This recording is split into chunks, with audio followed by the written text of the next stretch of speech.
Hello बच्चों, आपका हमारे चैनल हिंदी वाणी में स्वागत है। पिछले भाग में हमने पढ़ा था कक्षा 8वीं की पाठ्य पुस्तक वसंत भाग 3 का 17वां पाठ। पाठ का नाम है बाज और सांप और इस पाठ के लेखक निर्मल वर्मा जी हैं। आज इस भाग में हम इस पाठ से लिए गए अभ्यास के प्रश्नोत्तर पढ़ेंगे। हमारा पहला प्रश्न है, घायल होने के बाद भी बाज ने यह क्यों कहा, मुझे कोई शिकायत नहीं है। विचार प्रकट कीजिए। उत्तर है, घायल होने के बाद भी बाज ने यह कहा कि मुझे कोई शिकायत नहीं है। उसने ऐसा इसलिए कहा क्योंकि वह किसी भी कीमत पर समझौतावादी जीवन शैली पसंद नहीं करता था। वह अपने अधिकारों के लिए लड़ने में विश्वास रखता था। उसने अपनी ज़िंदगी को भरपूर भोगा। वह असीम आकाश में जी भरकर उड़ान भर चुका था। जब तक उसके शरीर में ताकत रही तब तक ऐसा कोई सुख नहीं बचा जिसे उसने न भोगा हो। वह अपने जीवन से पूर्णतः संतुष्ट था। हमारा दूसरा प्रश्न है, बाज जिंदगी भर आकाश में ही उड़ता रहा, फिर घायल होने के बाद भी वह उड़ना क्यों चाहता था। उत्तर है, बाज जिंदगी भर आकाश में उड़ता रहा। उसने आकाश की असीम ऊंचाइयों को अपने पंखों से नापा। बाज साहसी था। वह किसी भी कीमत पर समझौतावादी जीवन शैली पसंद नहीं करता था। अतः कायर की मौत नहीं मरना चाहता था। वह अंतिम क्षण तक जीवन की आवश्यकताओं के लिए संघर्ष करते रहना चाहता था। यानी वह कभी भी डरा नहीं। उसने निडर होकर अपने जीवन में सभी प्रकार की कठिनाइयों का सामना किया। हमारा तीसरा प्रश्न है, सांप उड़ने की इच्छा को मूर्खतापूर्ण मानता था, फिर उसने उड़ने की कोशिश क्यों की। उत्तर है, सांप उड़ने की इच्छा को मूर्खतापूर्ण मानता था क्योंकि वह मानता था कि वह उड़ने में सक्षम नहीं है। पर जब उसने बाज के मन में आकाश में उड़ने के लिए तड़प देखी, तब सांप के मन में भी उत्सुकता जागी कि आकाश का मुक्त जीवन कैसा होता है। इस रहस्य का पता लगाना ही चाहिए। तब उसने भी आकाश में एक बार उड़ने की कोशिश करने का निश्चय किया।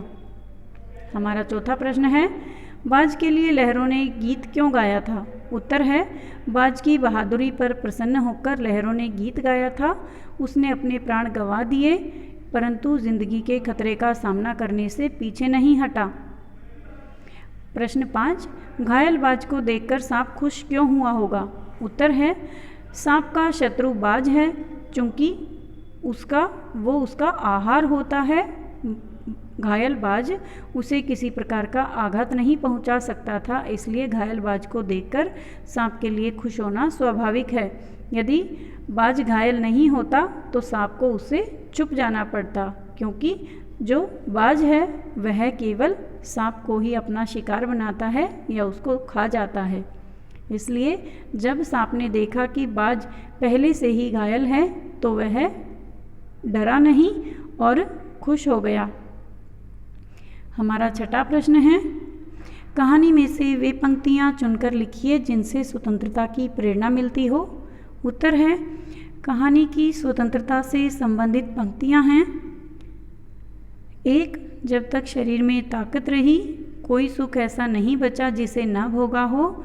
दूर दूर तक उड़ानें भरी हैं, आकाश की असीम ऊंचाइयों को अपने पंखों से ना पाया हूँ। 2, आकाश, मैं सिर्फ एक बार आकाश में उड़ पाता। सांप ने आसमान को देखते हुए कहा था कि काश मैं सिर्फ एक बार आकाश में उड़ पाता। जबकि वह घायल था फिर भी उसकी अंतिम इच्छा उड़ान भरने की थी। 3, पर वह समय दूर नहीं जब तुम्हारे खून की एक एक बूंद जिंदगी के अंधेरे में प्रकाश फैलाएगी और साहसी बहादुर दिलों में स्वतंत्रता और प्रकाश के लिए प्रेम पैदा करेगी। हमारा 7वां प्रश्न है, मानव ने भी हमेशा पक्षियों की तरह उड़ने की इच्छा की है। आज मनुष्य उड़ने की इच्छा किन साधनों से पूरी करता है। यानी जिस तरह से सांप बाज को देखकर उड़ने के लिए उत्सुक होता है, प्रेरित होता है, ठीक उसी प्रकार से मानव भी पक्षियों की तरह उड़ना चाहता था और उसने अपने उड़ने की जो इच्छाएं हैं उन्हें किन साधनों से पूरा किया है। उत्तर है, मानव ने आदिकाल से ही पक्षियों की तरह उड़ने की इच्छा मन में रखी है, किंतु शारीरिक असमर्थता की वजह से उड़ नहीं पा रहा था। यानी पक्षियों के पंख होते हैं लेकिन मनुष्य के पंख नहीं होते, इसलिए वह उड़ नहीं सकता। जिसका परिणाम यह हुआ कि मनुष्य ने हवाई जहाज़ का आविष्कार कर दिखाया। आज मनुष्य अपने उड़ने की इच्छा की पूर्ति हवाई जहाज़, हेलीकॉप्टर, गैस बलून आदि से करता है। यानी मानव ने अपनी उड़ने की इच्छा को पूरा करने के लिए इस प्रकार के आविष्कार किए हैं, जैसे हवाई जहाज़, हेलीकॉप्टर और गैस बलून। इनके द्वारा वो इस प्रकार से हवा में उड़ सकता है जैसे पक्षी हवा में उड़ सकते हैं। उम्मीद है बच्चों आपको अभ्यास के ये प्रश्न उत्तर समझ में आ गए होंगे। आपको हमारा यह वीडियो कैसा लगा आप हमें कमेंट करके बता सकते हैं।